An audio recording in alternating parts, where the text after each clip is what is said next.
ये लोग जो परिवारवादी हैं, जिनकी सोच केवल अपने परिवार तक सीमित है, जाति का नारा देते हैं, लेकिन जब सत्ता में आते हैं तो तुष्टीकरण की नीतियों की पराकाष्ठा को पूरी करते हुए केवल अपने परिवार के विकास की बात करते हैं। समाजवादी पार्टी के नेताओं के बयान किस किस प्रकार के बयान आते हैं?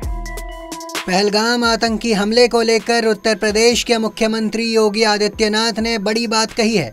उन्होंने कहा कि आतंकवाद के खिलाफ देश की लड़ाई प्रधानमंत्री नरेंद्र मोदी के नेतृत्व में 140 करोड़ भारतीयों को एक स्वर में लड़नी चाहिए, जिसमें उन्होंने आतंकवाद को नेस्तनाबूद करने का भी जिक्र किया है।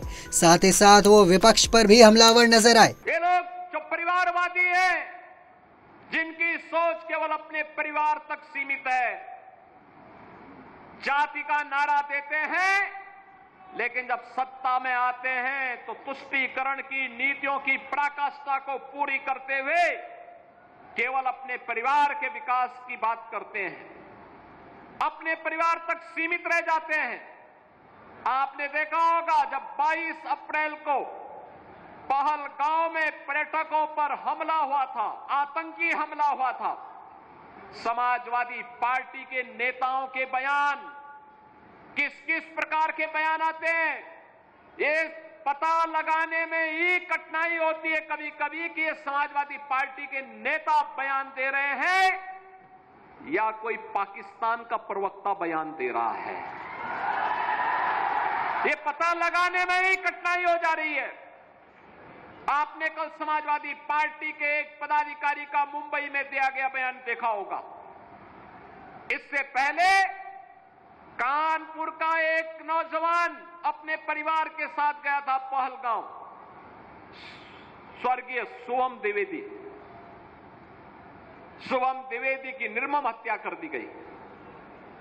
जब पत्रकारों ने समाजवादी पार्टी के अध्यक्ष से पूछा कि आप समाजवादी पार्टी आप वहां क्यों नहीं गए, तो उन्होंने कहा कि हमारी पार्टी का थोड़े था। कितना दुर्भाग्यपूर्ण और शर्मनाक बयान है। बहनों और भाइयों, देश की संवेदना होनी चाहिए अपने नागरिकों पर। पूरा देश पार्टी लाइन से ऊपर उठ करके एक साथ इस घटना की निंदा कर रहा है और समाजवादी पार्टी के लोग इस प्रकार का दुर्भाग्यपूर्ण बयान देते हैं, इस प्रकार का दुर्भाग्यपूर्ण बयान देते हैं। पहलगाम की घटना में उनका एक राष्ट्रीय महासचिव बयान देता है, कहता हिंदू ने हिंदू को मारा है, यानी पाकिस्तान को क्लीन चिट देने की कुत्सित चेष्टा। उनका एक सांसद उससे भी घटिया स्तर का बयान देता है। बहनों और भाइयों, जब भी जातिवाद की राजनीति होगी, जब भी विभाजनकारी राजनीति होगी, तो तुष्टीकरण की पराकाष्ठा को पार करते हुए आपकी सुरक्षा के साथ ऐसे ही खिलवाड़ करने का कुत्सित प्रयास करेंगे जैसे वर्तमान में कुछ कांग्रेस के नेता और समाजवादी पार्टी के नेता कर रहे हैं।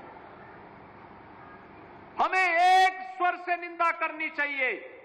आतंकवाद के खिलाफ देश की लड़ाई प्रधानमंत्री मोदी जी के नेतृत्व में 144 करोड़ के भारत को एक स्वर से लड़ना चाहिए। एक स्वर से प्रधानमंत्री मोदी जी के नेतृत्व में आतंकवाद का नेस्तनाबूद करने के संकल्प के साथ आगे बढ़ना चाहिए। इस संकल्प के साथ अगर हम आगे बढ़ेंगे तो जैसे 10 वर्ष में आपने देश से आतंकवाद को, नक्सलवाद को, उग्रवाद को समाप्त होते हुए देखा होगा, ऐसे ही जो थोड़े तत्व अब सिर उठाने का प्रयास कर रहे हैं, इनके भी जहन्नुम में जाने के दिन बहुत शीघ्र सामने दिखाई देंगे। देश दुनिया की तमाम खबरों के लिए देखते रहें punjabkesari.com। साथ ही कमेंट सेक्शन में अपनी राय जरूर दें।